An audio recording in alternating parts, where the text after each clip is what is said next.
My name is Safira Johnson, and I'm in General Psych 2012, Tuesdays at 8:30. Thought prompt number 3, and the subject I picked was corporal punishment. First question asks, what are your views on corporal punishment? Corporal punishment is another word for spanking. My views on corporal punishment, I think it is necessary for certain situations and behaviors. Mainly if this one behavior is repeated and you keep talking to a child and you keep talking to them, just talk to them. They'll understand eventually. Just talk to them. They'll understand eventually. Well, sometimes children don't comprehend words, or either it goes in one ear, it goes out the other. So I think that we should bring it back into play as this new millennia. Pros and cons. Some pros to this would be children having discipline and being respectful. How you say?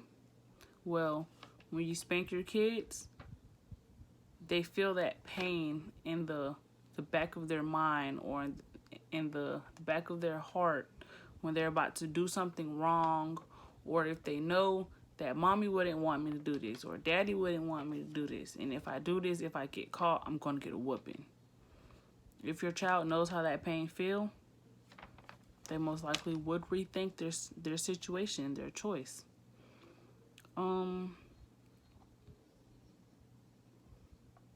Also, I don't think they will fall for peer pressure, rethinking the situation of their choice. Some cons would be, the only cons I honestly think about is parents being overly abusive, and parents do not know their limits when it comes to spanking. Some parents take their pain and anger out on a child that has done nothing to them. This is not the child's fault. And they just spanking, beating till the child is black and blue. That is abuse. That is not spanking.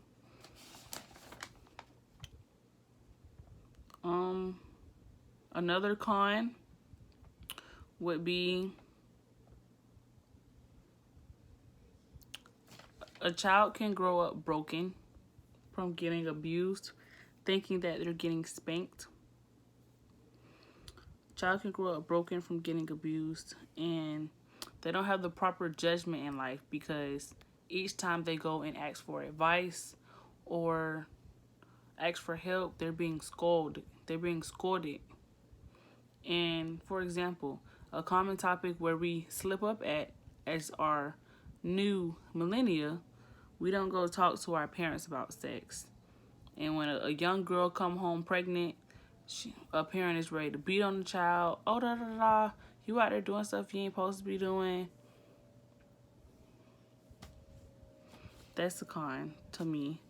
But you have to raise your child right. And you as a parent have to know when, where to whoop your child and how hard. Next question states, when is it appropriate? What is appropriate spanking and what is over the line spanking? The only type of spanking that I've ever had in my life was either a belt, a shoe, or a switch. A switch is like a tree branch. Nothing too thick, nothing too skinny, like it's a whip, nothing. Just a little stick, like a little pat on her hand. And it should be across the butt, the hand, or the legs. If it's anywhere near your face, your stomach, your arms, I honestly think that is abuse. Hand, you touch something you're not supposed to touch, spank.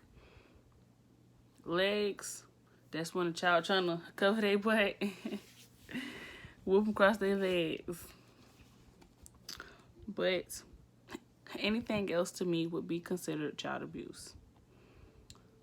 Also, and just because you have a belt or a shoe or a tree branch or anything you feel that's appropriate for spanking, just because you have one of those objects does not mean you are not abusing that child.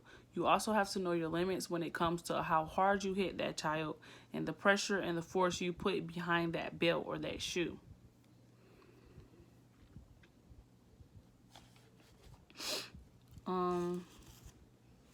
You should never spank with all your might, all your power. It don't matter how big the child is. It doesn't matter. It doesn't matter how soft the shoe is.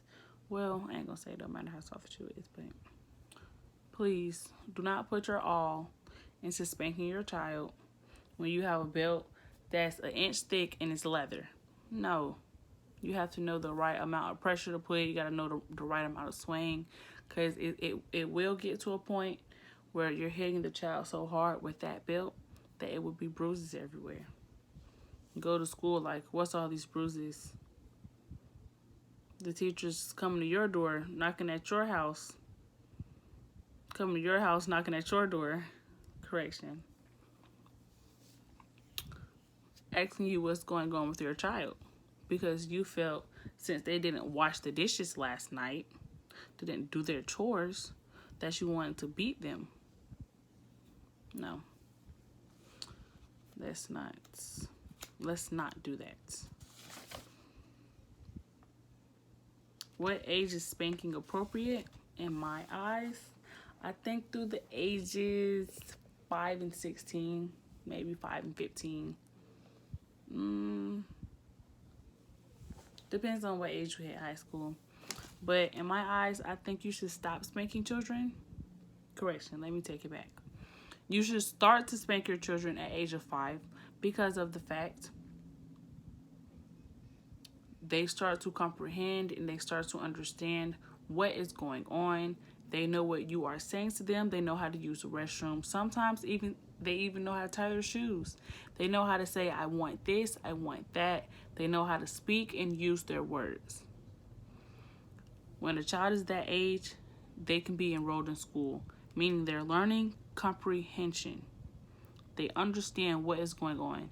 They somewhat understand the situation. If you tell them no, they're going to understand that you tell them no. They might sneak behind your back and go do it anyways, but that's where the spanking comes in. Spanking should stop at the age of high school. Correction, spanking should stop when a child enters high school. Why high school specifically? Some people think that's too old. Like, I stopped getting spanked when I was in 5th grade.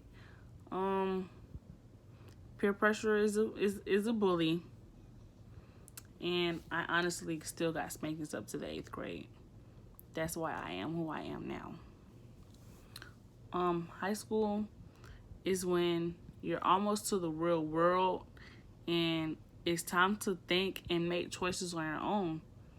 And by thinking and making choices on your own, even though that 5-year-old child made that choice, a 9th grader in high school, a 16-year-old child, have way more comprehension and way more strategy behind it. At that point, if you do something, it's your life, it's your choice. You know what it can lead to, you know what it can't lead to. A 5-year-old probably won't know what the future would lead to if she make this choice here and now. But you in high school, you will know what that choice will lead to. And you can't keep telling people what choices to make. You have to let them make their own choices and let them find out on their own what's really going on. And once it hits them hard, oh, trust me, they're going to learn. Life is going to give them a big spanking. My experience with spankings. Well, my experience with spankings, I strictly only got whooped when I did something I was told not to do. So my curfew would be 8:30 or before the street lights came on. If I came home at 9 o'clock, my mama would know for a fact that I did it on purpose, that I am being disrespectful. I'm not respecting her, not respecting her house, thinking that I'm grown. No. But if I came home 8:35, okay, I ran a little late. That's different.